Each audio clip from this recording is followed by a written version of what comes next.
Alright, ladies and gentlemen, I'm here on the show, and I'm here to talk about the news. We're going to go over all the sports news. Decided to do one tonight, so let's get into it.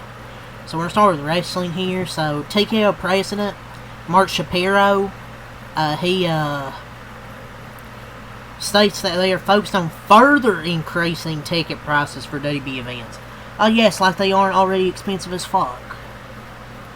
WWE is not where the UFC is yet on ticket yields. We have our work to do there. But we've seen a meaningful increases evidenced by the 59% margin in second quarter. Ticket yields and site fees play a big part in driving that. We know we have more room to grow. Why do we know that? Because the UFC is breaking records everywhere they go.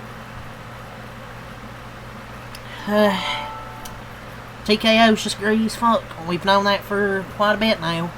I'm sick of these increased ticket price gimmicks. Like, WWE will drive off their entire fan base. Yeah, this next thing I'll talk about sucks too. What a joke.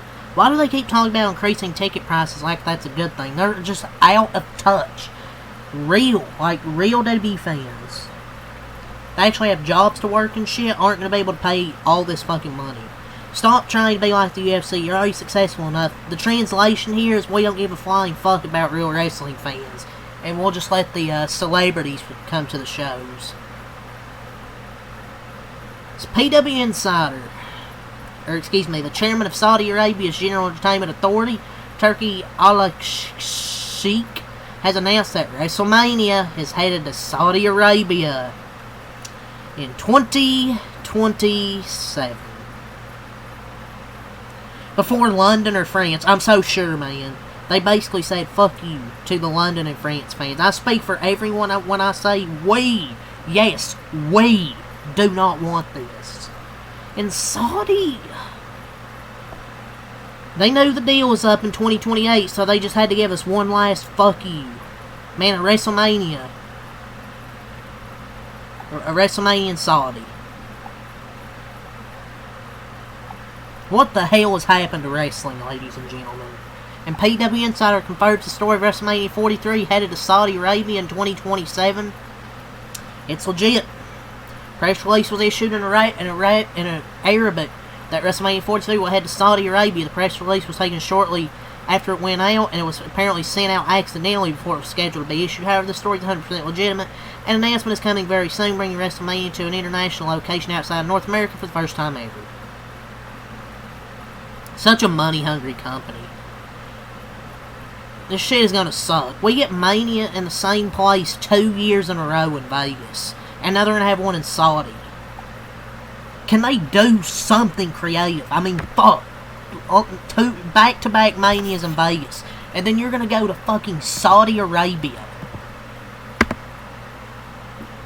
Way to screw over the women as well, because they have to wear that shit to cover themselves up.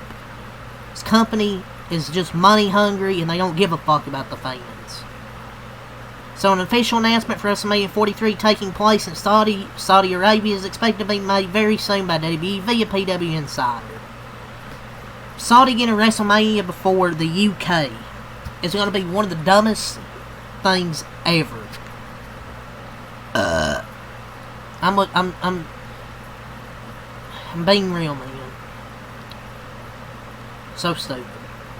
So, Rhea Ripley, Tiffany Stratton, and Stephanie Vaquer versus Fatal Influence is officially set for the NXT Homecoming show at Full Sail next week. Another match has been added to WrestlePalooza. 2 matches. The Usos will reunite against Braun Breaker and Bronson Reed at WrestlePalooza. And AJ Lee and CM Punk versus Becky Lynch and Seth Rollins. So the official card now is Seth Rollins and Becky Lynch versus CM Punk and AJ. AO versus Stephanie. The Usos versus Braun Breaker and Bronson Reed, and Cena versus Lesnar. I'm sure we'll get another match or two added to that shit. So that's all for the wrestling news. We're going to move on and talk about some NASCAR news here. Patrick Emerly is going to drive the Spire number 7 truck next week at New Hampshire.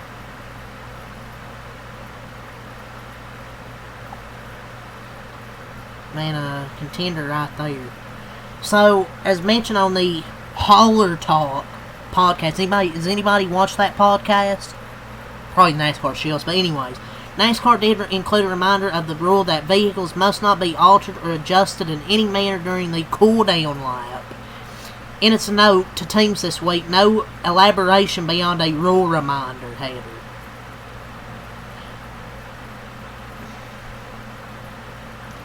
Laughable that no less than 3 teams broke this rule Sunday. Any punishment now is this parade treatment, or how the fuck you say that word. If it wasn't illegal then, everyone should do the remainder of the season. Victory celebrations, this shit happens there too. Then maybe they need to make sure winners don't do burnouts and blow the tires off, maybe. I don't know. And they're doing this. Bristol doesn't have fucking grass.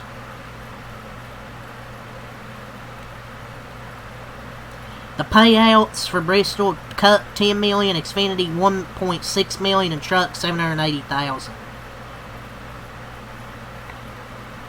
Moose Fraternity, Ross Chastain, and Trackhouse extend their partnership through 2027, while the judge indicated he likely denied the summary judgment motions in 23 front row NASCAR case, 2311 front row Pope filing.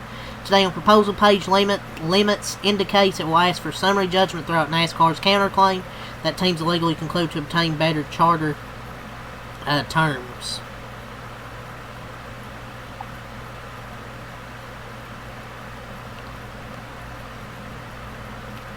So the Bristol weekend starting tomorrow, Thursday, 1 p.m. ARCA P&Q, 3:05 on FS2 Truck P&Q, 5:39 on FS1 the ARCA race, 200 laps, 8:20 on FS1 the Truck race, 65, 120 stage lanes. Friday on the CW app, Xfinity P&Q, 4:30 True TV Cup P&Q, 7 on the CW pre-race, 7:40 on the CW the Xfinity race, start of the Xfinity playoffs.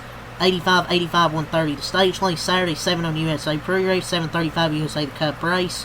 125, 250 your stage lanes, 10 sets of tires. Thursday through Saturdays, it's going to be in the 70s in the day, 60s at night, with only a 5% chance of rain. Sheldon Creed asked during Xfinity Media Day if he wanted a Cup ride for home race at San Diego, and he said, waiting on the rules. NASCAR considering same drivers can only race the series. They earn points at San Diego. Was told no final decision yet. Sounds likely to him.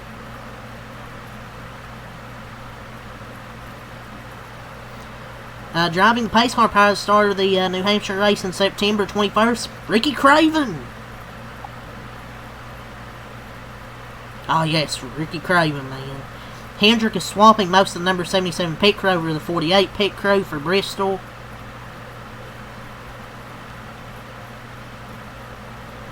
Look through here, see if we have any more news. Nope. Or there was a Hauler Talk on that podcast said NASCAR will have a new playoff format for 2026. If this is true, the final committee meeting is next week to finalize a format. For the love of God, hopefully they didn't have Mama Smith on that committee.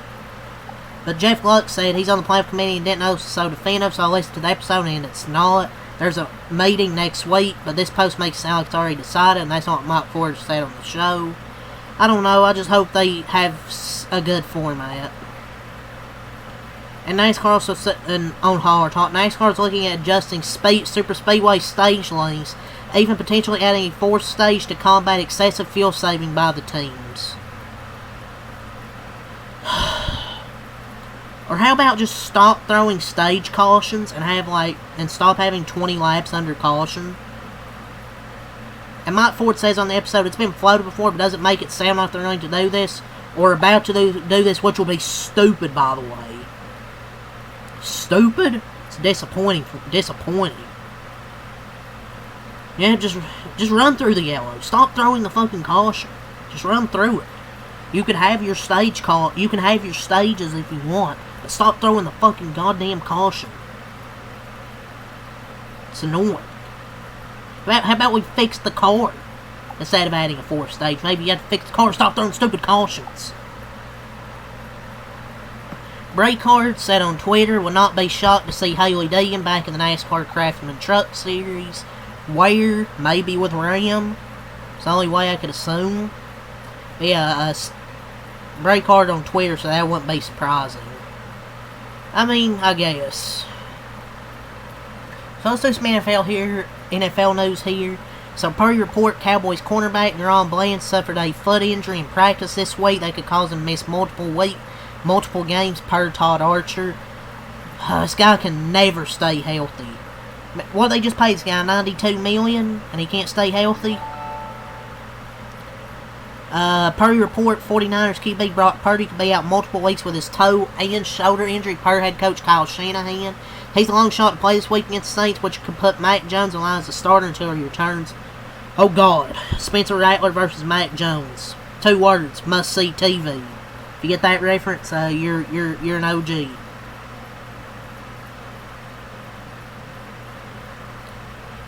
Amon-Ra St. Brown says Lions fans will boo the fuck out of Ben Johnson when he steps into Ford Field this week. Corny. Yeah, the Lions ain't looking much better without Ben Johnson. Free agent pass rusher Jadeveon Clowney is visiting with the Cowboys today. Wow, there's a pass rusher, Jadeveon Clowney. Giants standout linebacker Micah McFadden will miss a significant portion of the season due to a foot injury he suffered in the team's loss to the Commanders. According to Garofalo, opens he won't miss the entire season. The NFL, they won't be suspending Eagles star defensive lineman Jalen Carter after he spit on Cowboys QB Dak Prescott during their Week 1 game. The game he was ejected from will serve as the 1-game suspension. So effectively, the game he was ejected from served as his suspension, apparently. So he probably should have been suspended a game. I mean, I guess that technically serves as a suspension, I guess. The 49ers are moving on from kicker Jake Moody. Yeah, he's been bad, and Shanahan talked about the decision. He said it was an easy decision. The Falcons are signing kicker Parker Roman to the practice squad. Some competition there for Young Wei Koo. The Dolphins can fire head coach Mike McDaniel and GM Chris Greer per report if the team isn't competitive over the next 6 to 7 weeks, according to Tony Pollard. I mean, I would just fire them now, to be honest, but Adoree Jackson, Eagles corner, will remain one of the team's starting corners for their Week 2 matchup against those Chiefs. The Steelers are expected to sign free agent Jabril Papers. Daniel Jeremiah thinks Bill Krosky-Merritt, 7th-round running back with the Commanders, has a chance to win Offensive Rookie of the Year. The Broncos are signing Deuce Vaughn. So some news with those Chiefs. Xavier Worthy and Jalen Royals with shoulder and knee injuries to not practice today.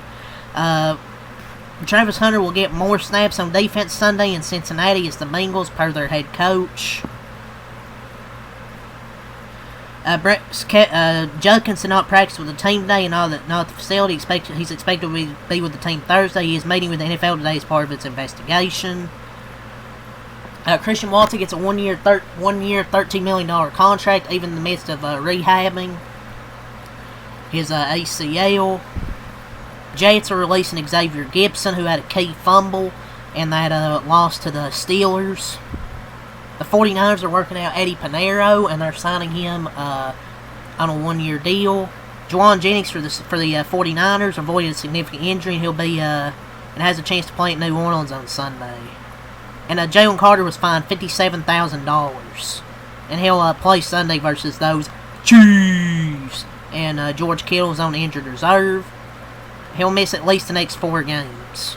The NBA will implement a new change for the 2025-26 season. Unsuccessful end-of-period heaves will now be recorded as a missed field goal attempt for the team, not the player, so it won't affect their percentages now. I don't know what the point of this is. The NBA is conducting its own investigation into gambling allegations against Malik Beasley, free agent guard. Josh Giddey agreed to a 4-year, $100 million deal to return to the Chicago Bulls coming off a career season. He reaches a $100 million contract.